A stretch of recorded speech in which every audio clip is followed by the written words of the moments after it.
Hello, welcome to Birmingham Property News Show. We're back. Sorry we've had a little hiatus, but that's because we've been refreshing everything. As you'll see behind me, brand new logo. As you see down to the bottom here, brand new logo. And wait for it. You're going to enjoy this.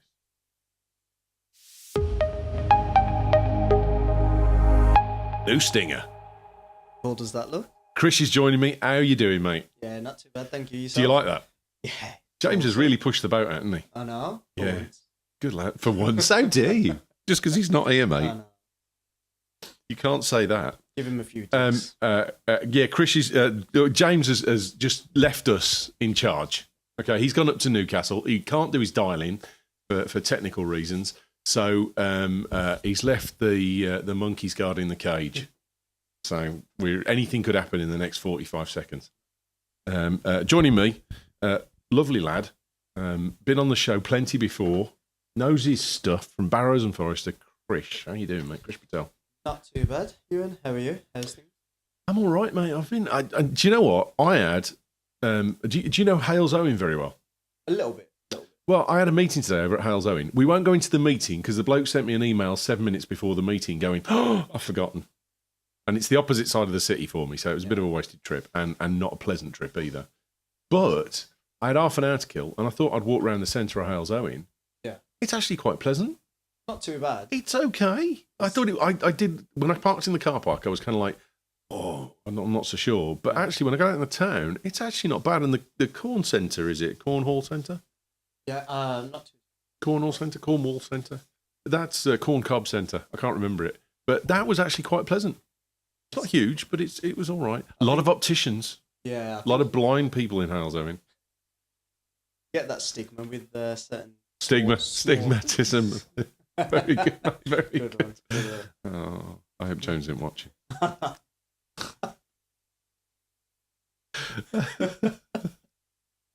The week in Birmingham property news. What has gone on? What is the big shiz that's taking the biscuit, if you like? We're going to start with James's article because he wrote an article on Birmingham Property News. If you want to go to birminghampropertynews.co.uk, you can look at the article. Jewellery quarter prices up 5.8% in a year. That's a lot. I mean, we were talking the other week about massive growth in the northeast at 4% or something like that for house prices. 5.8 is huge. And I mean, what's driving that, do you think, Chris? Obviously, HS2's played a massive part with that, but also a lot of the regeneration in the city. A lot of new builds are coming up as well.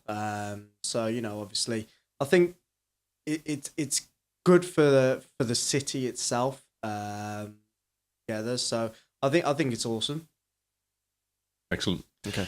Yeah, so I mean, it's going to upset James if HS2 you think's the reason because he hates HS2. I know he really thinks that it's not going to go ahead. I'm the opposite. I think it will. I think it will take a bit of time, but I think once it gets there, he's getting a fast train, kicking and screaming, mate, whether he likes it or not. Yeah, definitely. Even with the government change, I think they're going to be too far into it. To pull out now. But I think it's going to be fantastic. James, on the other hand, doesn't think it will go ahead whatsoever. Now, your offices are based in the Jewellery Quarter, are they not? Correct. Is there a specific type of property that you feel is making this change, or is it kind of across the board? Because they're building 3-bedroomed townhouses, aren't they? Which I feel it still blows me mind, and there's a lot of me still thinks they're really quite desirable residences. I like the idea of those. Yeah, because they're literally around the corner from our office as well. They're nice. They are. They are, because I think James has done an article on one of those as well to sort of pitch them, and showcased it to a lot of people also.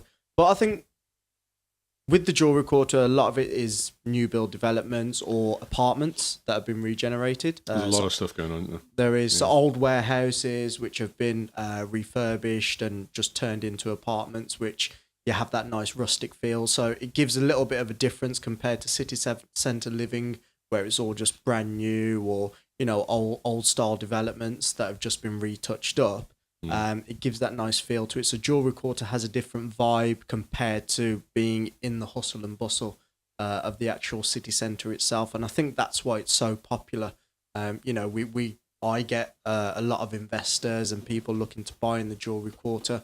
They don't want a new build. Some of them don't. They want the old style feel to it, with the high ceilings, and it looks really, really nice. Yeah, no, it's there's a point here about whether what's driving the market there in terms of the type of sales. So, are we looking at buy to lets an awful lot, or is it that people are looking to home own? I think it's a mixture of both. Really, 50, kind of 50-50. I think it's a mixture of both. Yeah, you do get a lot of investors who are sort of coming and that they want the jewellery quarter area or in the city centre, but prices are getting a little bit punchy now. So anything new build, you're looking at one bed's around 180, 190, two beds easily over 200,000. But you do get a lot of homeowners who want to sort of settle down in the jewellery quarter because it has that nice, vibrant feel to it. It's a great area of the town at the moment. Really is. Yeah, definitely, it's thriving, which is nice to see. Nice local bars and restaurants, and you're not far away from town either. Interesting point here in James's article is that the rents aren't tracking the sales. So the sales are up 5.8%, but the rents are only up 2.8%. What's any ideas on variance there? I think because with the rent, you have to be careful in regards to as a landlord, because if you push the rent up too high, you're not going to get any tenants, or they're going to go elsewhere. And you have to be careful on that. By pushing it too high, you're going to let your tenants go somewhere else. So I think you have to be careful with the rental. You have to price it right to get your long-term tenants in. If you price it too high, then they will find they'll go elsewhere. And traditionally as well, it's a supply and demand based economy, isn't it, for you guys? Yeah, definitely. So you'd expect there to be few and far between properties to indicate that growth. But again, this is a wild stat. There's an 18% increase in available properties since autumn. So that's 1/5 more properties than last year, and they're still going up at that rate. Yeah. Like I said before, and like you mentioned, jewellery quarter is a thriving area. A lot of people want to buy in the jewellery quarter or be in the jewellery quarter, just because it's got that vibe to it, which makes it a thriving area, definitely. Yeah. That's an interesting story. I thought it was quite, because again, I don't think there's an awful lot of you can't seem to put your handle on why things are. You've got guests, but there's nothing that seems to tie together, does there? No. I think it's a variant of different things, but also because a lot of developers now are looking at the jewellery quarter and trying to find areas to build, because they know that the demand is in the jewellery quarter. Also in the city centre, of course, that's always going to be there, but now it's jewellery quarter, St Paul's. Obviously, Digbuff's got a little bit of traction as well now. That's down the line though, yet, isn't it? Because it's still a bit of it's still not the greatest area of town. Yeah, I agree. Floodgate Street and all around there is still quite. It's very industrialised still. It is. It needs to. There's a lot of regeneration that needs to happen to bring it up to the standards of like the jewellery quarter, for example, or St Paul's. Yeah. Final point here from James in his article. Finally, all the jewellery quarter landlords in bold italics. Keep your eyes peeled. I have a feeling there may be some decent jewellery quarter buy-to-let deals to be had in the coming months. So, and you do buy-to-let by chance, don't you, Barrows and Forrester? Yeah, we do. Well, that's amazing, isn't it? We do. Coincidence? Not a coincidence. Excellent. If you'd like to get in touch with Barrows and Forrester, or if you'd like to come on the show, then all you've got to do is send us an email to info@birminghampropertynews.co.uk, and you can come on and show your business. I was talking to a guy today who James and I both know, who does waste removal. Right. And I was saying to him, you should come on the show, come down and join in. Any business that's in the local area, then if you'd like to talk about your business and the property market and how it works, get in touch with us, and you can come into the studio here and have a blast with us. James won't be here. It'll be me and Chris. After this show, it'll be me and Chris every week now, won't it? That's it. Like Ant and Dec. Which one are you? I'll be Ant. No, I can't say what I was going to say there, because there's. Which one are you with the dodgy the dodgy background and history. Right, okay. No, I'll leave that alone. Moving on. I can edit. Now, if Yam live in Dudley, 82 million quid is heading your way. Now, we're not talking a lot of lottery run here. It's far from that. This is the amount of investment that there is in the Dudley area for new homes, restaurants and cinemas. That's a lot. It is. It doesn't say how many. I can't tell you how many properties it's going to. But I think it's about 400 new homes that are going to be created. Cavendish House is being knocked down. Now, I don't know what Cavendish House is. Do you? Yeah. So Right. I live in Tipton, so I don't live mate, your story. Go ahead. Don't live too far away. But I think it's incredible for Dudley. Dudley's been, it's classed as a rundown city or town, shall I say. Doesn't have a lot going for it, but I think the huge news as well on top of that is obviously the metro expansion from Wednesbury up to Merry Hill and Briley Hill. So that's, again, it's another fantastic thing for the city, or town, shall I say, sorry. But Cavendish House, it's an old derelict building, nothing going on. So it needs that regeneration happening. And like Ewan said, £82 million is going to be fantastic for the area to bring it up to standard.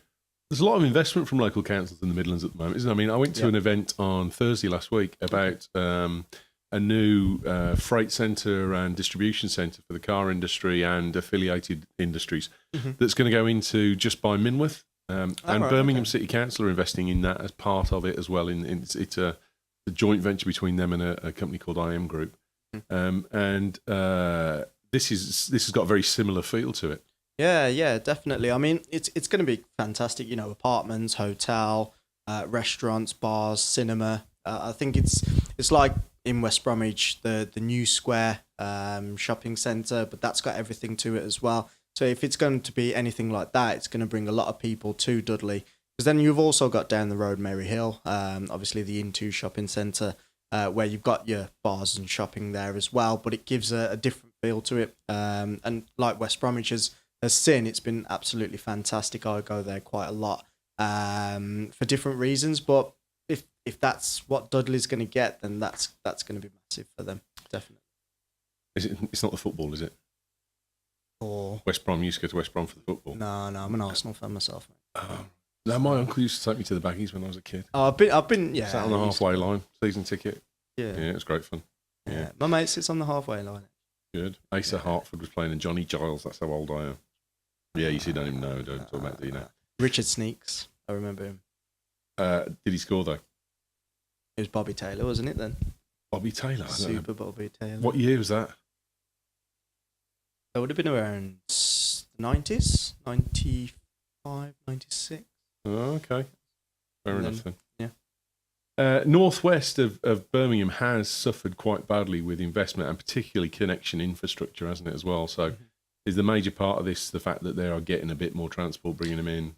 Yeah, definitely. Because obviously with the HS2 coming in, that's a factor as well. So, the metro expansion, making the commute from Dudley to Birmingham will be a lot easier compared to catching buses or just jumping on the train. But that metro expansion, that's been in the pipeline for, from what I can remember, over 10 years now. So for that to actually finally be coming into play, that's huge. I remember when the metro first came in, and that was massive. But for it to be expanded to Merry Hill and give people from Dudley that access, it's going to be good. Plans went before the council on April 9th. And it coincides with the demolition of Cavendish House. So it could be a B&Q building will also be knocked down. Loads of good stuff there. Yeah, definitely. Brilliant. Well done. Enjoying it. And it's close to the countryside as well, isn't it? Yeah. Nice bit of country around there. So nice hilly area. Good stuff. And the fun story. How'd you like your darts, Chris? You any good? I play sometimes once I've had a few beers. Pub. 180. I'd love to go though. My maths is crap. Yeah. Yeah, that's my problem. Yeah. Well, if you're into your arrows, then fear not, because there is a very elite darts pub coming to Birmingham. There's only 3 others in the world. One's in Chicago, One's in London, one's in Manchester. That's a bit random, but Chicago's a bit random, I mean. But there's one coming to Birmingham. So you go there. It's called Flight Club. Mm-hmm. Very nice play on words. Because being a dyslexic, I read that wrong to start with. I thought that name's got to be gone. Yeah.